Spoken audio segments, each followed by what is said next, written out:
Bienvenidos a la República de la Mentira. Un viaje a las cloacas del poder, a los secretos que nunca debieron ver la luz. Y a las traiciones que cambiaron para siempre la historia de nuestro país. Hoy, iniciamos esta serie de podcasts con la lectura de los prólogos. Son la llave de entrada a un universo de conspiraciones, corrupción y silencios cómplices. Escuchen con atención, porque lo que aquí se cuenta, no es ficción. Es un espejo. Un reflejo, demasiado cercano a nuestra realidad. Todo comienza en un silencio. Un silencio lleno de secretos. La política no es un escenario limpio ni transparente. Es un teatro de sombras. Mientras los ciudadanos miran hacia un lado. En la oscuridad se tejen pactos, chantajes y conspiraciones. Y esa sombra lo envuelve todo. Hay historias que no se escriben para ser leídas. Se escriben para que nadie las olvide. La República de la Mentira no es una novela cualquiera. Es un testimonio. Una advertencia.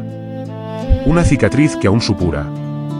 Altoria. Un país que no figura en los mapas, pero que todos reconocen al ver sus símbolos. Una nación nacida de la mentira. Criada en el miedo. Gobernada por la costumbre. En este primer episodio, vamos a adentrarnos en el origen de todo. En la sombra que lo envuelve todo. Nadie sabe exactamente cuándo comenzó. Algunos culpan a las urnas escondidas. Otros al silencio institucional. Pero todos coinciden en algo: el régimen no cayó de un día para otro. Se pudrió desde dentro. Vivimos rodeados de mentiras. Algunas pequeñas, cotidianas. Otras tan grandes, que sostienen a gobiernos, partidos y regímenes enteros. Esta es la historia de cómo una nación se fue convirtiendo en la República de la Mentira. Este podcast es el primer paso de una serie donde recorreremos las cloacas del poder, capítulo a capítulo. El libro se divide en 3 partes. El ascenso, año 2014 al 2018, el inicio de la maquinaria del engaño. El poder, año 2018 al 2022, cuando la mentira se hace sistema. La caída, año 2023 al 2025, el desenlace inevitable, cuando la verdad golpea con fuerza. La sombra que todo lo envuelve. Génesis de una traición silenciosa. En un mundo que parece girar hacia el caos, donde los mapas se reconfiguran sin que nadie pregunte, y donde las identidades nacionales se disuelven lentamente como un eco lejano, un plan silencioso se despliega. No es una guerra convencional, ni un movimiento popular, es un experimento calculado y frío, tejido por manos invisibles que manipulan desde las alturas del poder global. Este experimento se basa en la sustitución progresiva de las poblaciones originarias, un proyecto orquestado por poderosos intereses que buscan eliminar las fronteras y borrar las raíces históricas, culturales y políticas. Las migraciones masivas, las políticas de fronteras abiertas y los pactos secretos forman parte de un engranaje que va mucho más allá de la simple política. Es la destrucción deliberada de la entidad nacional, la fragmentación de la soberanía y la sumisión de los pueblos a un poder anónimo y absoluto. En el centro de esta tormenta se encuentra un país ficticio, un microcosmos de esta gran conspiración global. Gobernado por un presidente que ascendió a través de oscuras maniobras y alianzas con los poderes fácticos, este país se ha convertido en un escenario de escándalos, corrupción y traiciones. La sombra del poder se extiende desde los despachos oficiales hasta los rincones más ocultos, donde grabaciones comprometedoras en saunas privadas y encuentros clandestinos entre hombres influyentes se convierten en moneda de cambio. Lorenzo Vela, un periodista de moral férrea y mirada penetrante, comienza a trazar un mapa invisible que une los hilos dispersos de esta madeja. Su búsqueda de la verdad le lleva a cruzar peligros y a enfrentarse a un sistema dispuesto a todo para silenciar a quien ose cuestionarlo. Cada paso que da revela una red de chantajes, contratos amañados y acuerdos bajo la mesa que mantienen la maquinaria corrupta en marcha. Pero no es solo un relato de poder y traición. Es también la historia de una nación que lucha por mantener su identidad y su dignidad mientras ve cómo se desmoronan sus pilares. La corrupción no es solo económica, es la corrupción del alma, la destrucción lenta y constante de un pueblo que se siente traicionado y abandonado. En esta cúpula del engaño, nadie es lo que parece, y la verdad se oculta tras un velo de mentiras, medias verdades y secretos inconfesables. El poder es un juego macabro, y sus piezas se mueven en un tablero donde la lealtad, la ambición y el miedo se entrelazan en una danza mortal.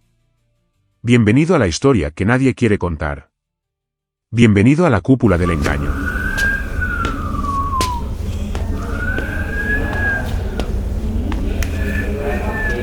No hubo azar en el ascenso del poder. Hubo cálculo. Hubo traición. Hubo manos invisibles. Y hubo un pueblo engañado. Aquí comienza el relato del ascenso. Los primeros pasos de un proyecto político que nació ya contaminado. Que se construyó sobre pactos sucios, sobre urnas escondidas. Y sobre el silencio de quienes callaron demasiado. El ascenso, narración de cómo empezó todo, el germen del engaño. Nadie podía imaginar que todo comenzaría con una urna escondida tras una cortina. Ni que aquel gesto, torpe, desesperado, casi ridículo, acabaría transformando el destino de un país entero. Pero así fue. Recuerdo perfectamente la tarde en la que llegó la filtración. Una foto borrosa, enviada por un antiguo militante desencantado, mostraba a un joven político de mirada inquieta junto a una urna improvisada, oculta tras un tapiz rojo en una sede regional del partido. Ese hombre era Mariano López.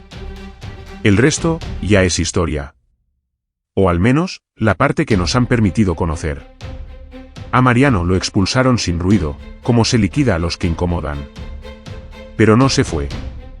Viajó por todo el país en un Peugeot polvoriento, acompañado de 3 figuras entonces secundarias que, con el tiempo, se convertirían en los pilares, y más tarde en los escombros, de su imperio político. Bruno Salvatierra, su sombra, un hombre corpulento y silencioso que había sido portero de un prostíbulo y que guardaba secretos más valiosos que cualquier discurso. Rubén Altamira, el exsindicalista reconvertido en ministro, fiestero impenitente, con inclinaciones que le costarían más de un escándalo. Iván Castelló, el cerebro silencioso, impenetrable, hábil con los números, con los partidos y con los silencios que pesan más que las palabras. Juntos recorrieron pueblos, ferias, auditorios medio vacíos. Hablaron de democracia, de devolver el poder a las bases. Y las bases, hambrientas de épica, se lo creyeron. Fue un regreso con tintes mesiánicos. Y como todos los regresos envueltos en euforia, también estaba contaminado por la mentira. Yo empecé a seguirle como periodista. Al principio desde lejos, como tantos. Pero cuanto más avanzaba su carrera, más me obsesionaba su pasado. Empecé a encontrar fragmentos, documentos, testimonios enterrados. Cada escándalo oculto, cada voz silenciada, era un hilo que tiraba de otro. Hasta que ya no pude parar. Este libro no es solo una crónica de un presidente. Es una autopsia del poder. De cómo se construye, de cómo se sostiene, de a qué precio se compra y a quién se sacrifica para mantenerlo. Aquí están los hechos. Contados desde dentro. Con los nombres cambiados, sí. Pero los culpables lo sabrán. Y usted, lector, lo intuirá. Ganar fue solo el principio. El verdadero poder exige pagar un precio. Un precio en lealtades compradas. En silencios forzados. En vidas arruinadas. El poder no se hereda ni se comparte. El poder se defiende a mordiscos. Y, quien se interpone en su camino, desaparece. El poder, el precio que pagamos por el sometimiento a esa mentira. No hay victoria que no exija un sacrificio. Ni poder que no lleve su deuda. Cuando Mariano López regresó, lo hizo como una figura casi mesiánica. Su ascenso fue más que un fenómeno político, fue una operación cuidadosamente diseñada, tejida desde las cloacas, amplificada por los medios, vendida como esperanza y construida sobre ruinas. Nadie se preguntó quién pagaba el precio. Nadie quiso ver las manos manchadas detrás del telón. Entre 2018 y 2022, lo que comenzó como una promesa de regeneración terminó convirtiéndose en una maquinaria implacable de control, propaganda y silencio. Se cambió la ley, se ocupó la justicia, se compraron alianzas, y se destruyó cualquier resquicio de equilibrio. Todo por la estabilidad. Todo por la gobernabilidad. Todo por el poder. Bruno Salvatierra, Rubén Altamira e Iván Castelló se convirtieron en los guardianes de ese nuevo régimen. No eran simples ministros. Eran ejecutores. Y entre ellos, el más invisible era el más temido, la fontanera Irene Narváez, siempre un paso por delante, hundiendo carreras, comprando lealtades, neutralizando amenazas. Durante este segundo acto de su mandato, el presidente no solo consolidó su poder, lo blindó. Con pactos oscuros, decretos de emergencia y discursos que apelaban al miedo y a la moral. Con una pandemia que se convirtió en oportunidad. Con un país anestesiado por el caos. Muchos creyeron que era necesario. Que no había alternativa. Que todo valía por el bien común. Yo también lo pensé, al principio. Hasta que empecé a seguir el rastro del dinero. Hasta que vi las primeras grabaciones. Hasta que oí a los traidores susurrando detrás de puertas cerradas. Esta es la historia de cómo el poder absoluto se vistió de salvación, mientras en sus sótanos crecía una red de corrupción, mentiras y traiciones. Esta es la historia de un país que vendió su alma por no mirar al abismo. Y ahora, el abismo nos mira a todos. Ningún régimen dura para siempre. Ningún secreto resiste la fuerza de la verdad. La caída comienza siempre igual. Con una grieta. Con una sospecha. Con un rumor imposible de silenciar. Y cuando el muro se derrumba, se lleva por delante a todos. A los culpables. Y a los cómplices. La caída, anuncio de que nada dura para siempre, y que la red se rompe por sus propias costuras. Hay verdades que no se publican, porque al hacerlo se desmoronan los pilares de todo un país. Esta es una de ellas. Lorenzo Vela. A veces, la historia no cae como un rayo, sino que se desangra lentamente en silencio, entre despachos sellados, teléfonos intervenidos y rostros que aprenden a fingir. Así fue como se deshizo el poder de Mariano López, no con un disparo, ni con una revuelta, sino con el lento goteo de una podredumbre que ya nadie pudo disimular. Durante años, los cimientos del régimen resistieron terremotos de escándalos, traiciones y muertes políticas anunciadas. Cada nueva revelación parecía importar menos que la anterior. Las cloacas trabajaban a destajo, los titulares se silenciaban con subvenciones, y las conciencias se compraban más baratas que una rueda de prensa. Pero toda red se rompe por el nudo más débil. En este caso, no fue el presidente. Fueron sus escuderos. Bruno Salvatierra, el ejecutor. Rubén Altamira, el adicto al exceso. Iván Castelló, el cerebro inestable. Y detrás de ellos, Víctor Saldaña, el comisionista con pasaporte para moverse entre continentes y despachos. Su caída fue el primer aviso serio de que esta vez no habría vuelta atrás. Yo lo vi desde dentro.